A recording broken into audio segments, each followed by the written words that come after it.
Chapter 45.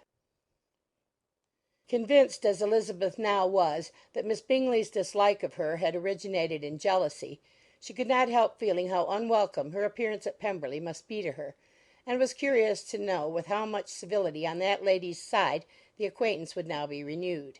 On reaching the house, they were shown through the hall into the saloon, whose northern aspect rendered it delightful for summer. Its windows opening to the ground admitted a most refreshing view of the high woody hills behind the house, and of the beautiful oaks and Spanish chestnuts which were scattered over the intermediate lawn. In this house they were received by Miss Darcy, who was sitting there with Mrs. Hurst and Miss Bingley, and the lady with whom she lived in London. Georgiana's reception of them was very civil, but attended with all the embarrassment which, though proceeding from shyness and the fear of doing wrong, would easily give to those who felt themselves inferior the belief of her being proud and reserved. Mrs. Gardiner and her niece, however, did her justice, and pitied her. By Mrs. Hurst and Miss Bingley they were noticed only by a curtsy, and on their being seated, a pause, awkward as such pauses must always be, succeeded for a few moments. It was first broken by Mrs. Annesley, a genteel, agreeable-looking woman, whose endeavour to introduce some kind of discourse proved her to be more truly well-bred than either of the others, and between her and Mrs. Gardiner, with occasional help from Elizabeth, the conversation was carried on. Miss Darcy looked as if she wished for courage enough to join in it, and sometimes did venture a short sentence when there was least danger of its being heard. Elizabeth soon saw that she was herself closely watched by Miss Bingley, and that she could not speak a word, especially to Miss Darcy, without calling her attention. This observation would not have prevented her from trying to talk to the latter, had they not been seated at an inconvenient distance; but she was not sorry to be spared the necessity of saying much. Her own thoughts were employing her. She expected every moment that some of the gentlemen would enter the room. She wished, she feared, that the master of the house might be amongst them, and whether she wished or feared it most she could scarcely determine. After sitting in this manner a quarter of an hour, without hearing Miss Bingley's voice, Elizabeth was roused by receiving from her a cold inquiry after the health of her family. She answered with equal indifference and brevity, and the others said no more. The next variation which their visit afforded was produced by the entrance of servants with cold meat, cake, and a variety of all the finest fruits in season.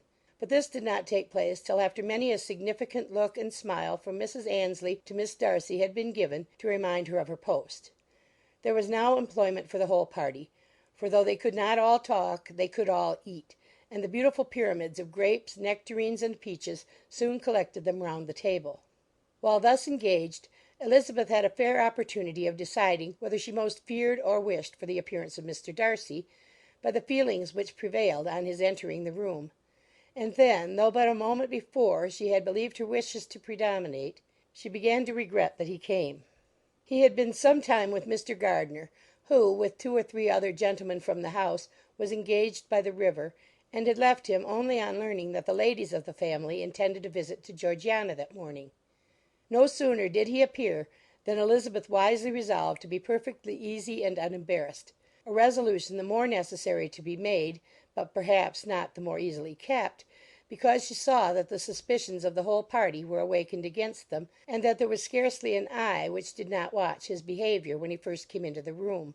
In no countenance was attentive curiosity so strongly marked as in Miss Bingley's, in spite of the smiles which overspread her face whenever she spoke to one of its objects; for jealousy had not yet made her desperate, and her attentions to Mr. Darcy were by no means over. Miss Darcy, on her brother's entrance, exerted herself much more to talk, and Elizabeth saw that he was anxious for his sister and herself to get acquainted, and forwarded as much as possible every attempt at conversation on either side. Miss Bingley saw all this likewise, and in the imprudence of anger took the first opportunity of saying, with sneering civility, "Pray, Miss Eliza, are not the Blankshire militia removed from Meryton? They must be a great loss to your family." In Darcy's presence she dared not mention Wickham's name, but Elizabeth instantly comprehended that he was uppermost in her thoughts, and the various recollections connected with him gave her a moment's distress. But exerting herself vigorously to repel the ill-natured attack, she presently answered the question in a tolerably detached tone. While she spoke, An involuntary glance showed her Darcy, with a heightened complexion, earnestly looking at her, and his sister overcome with confusion and unable to lift up her eyes.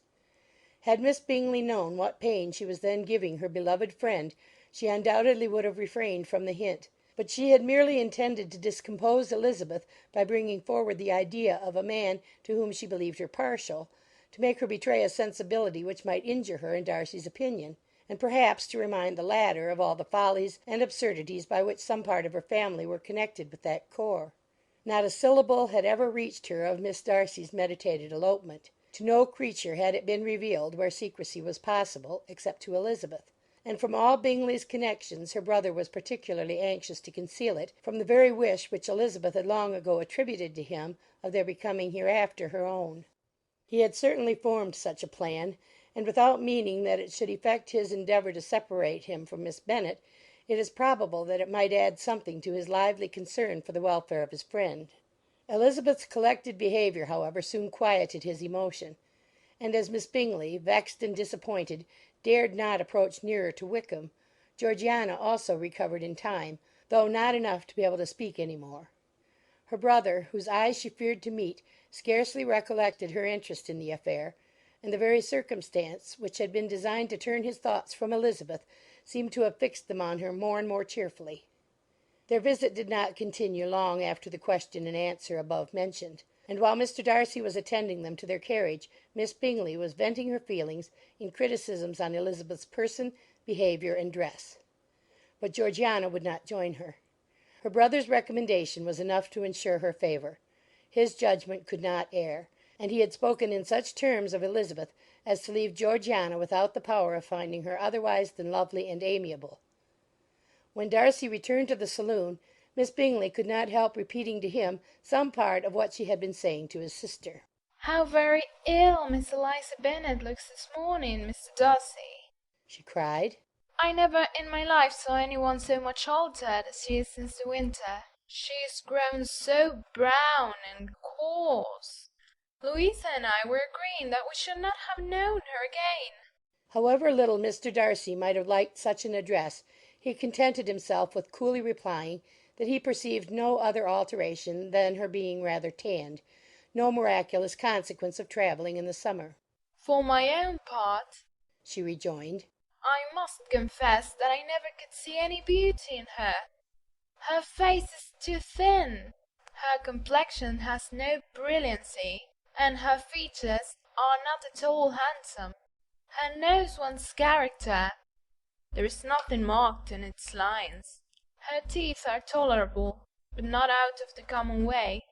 And as for her eyes, which have sometimes been called so fine, I could never see anything extraordinary in them. They have a sharp, shrewish look, which I do not like at all, and in her air altogether there is a self-sufficiency without fashion, which is intolerable." Persuaded as Miss Bingley was that Darcy admired Elizabeth, this was not the best method of recommending herself; but angry people are not always wise, and in seeing him at last look somewhat nettled, she had all the success she expected. He was resolutely silent, however, and from a determination of making him speak, she continued, "I remember, when we first knew her in Hertfordshire, how amazed we all were to find that she was a reputed beauty. And I particularly recollect your saying one night, after they had been dining at Netherfield, 'She a beauty! I should as soon call her mother a wit.' But afterwards she seemed to improve on you, and I believe you thought her rather pretty at one time." Yes, replied Darcy, who could contain himself no longer. but that was only when I first saw her, for it is many months since I have considered her as one of the handsomest women of my acquaintance. He then went away, and Miss Bingley was left to all the satisfaction of having forced him to say what gave no one any pain but herself. Mrs. Gardiner and Elizabeth talked of all that had occurred during their visit as they returned, except what had particularly interested them both. The look and behaviour of everybody they had seen were discussed, except of the person who had mostly engaged their attention. They talked of his sister, his friends, his house, his fruit, of everything but himself; yet Elizabeth was longing to know what Mrs. Gardiner thought of him, and Mrs. Gardiner would have been highly gratified by her niece's beginning the subject.